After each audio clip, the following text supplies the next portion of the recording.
What was I thinking? I gave the internet carte blanche to type whatever they wanted in the text box, and I thought people wouldn't do bad things? Yeah, that's on me.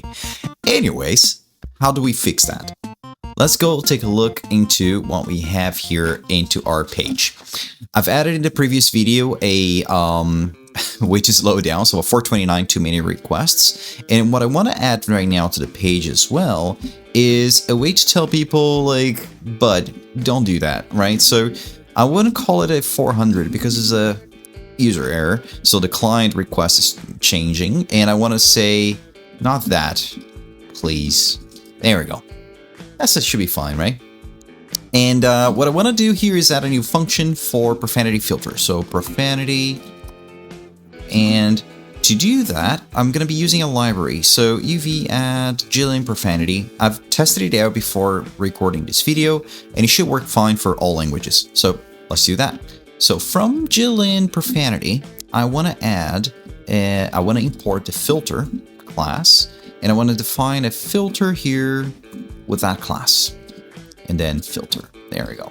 And for that filter, I want to add for all languages, because apparently you guys speak many languages, and we're circumventing my simplistic ways to, you know, not let you do stuff. So anyways, I want to do true for that all languages now, so that really filters everything.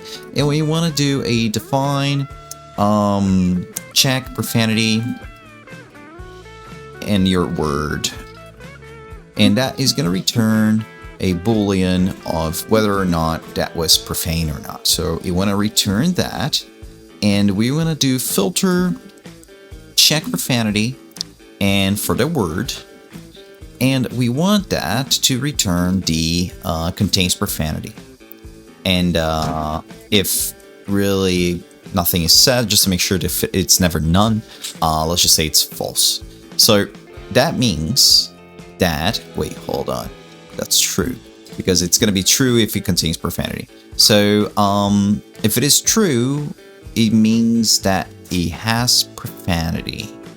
Good.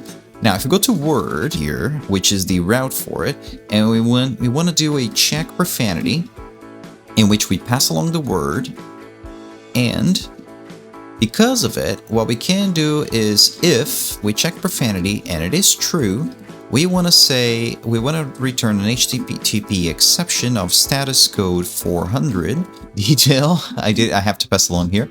Bud, please stop. There we go. That's better. So now if a profanity has been typed, we're gonna not allow that, which is good. Stop doing that. And that's it. That was just as simple. Now, Jillian profanity is from a company. I want to search and I'll put down in the description. It's been working great. I've tested it out with Portuguese, French, Spanish, and English. So far, so good. Let me know if that doesn't work though. And yeah, have fun. See ya.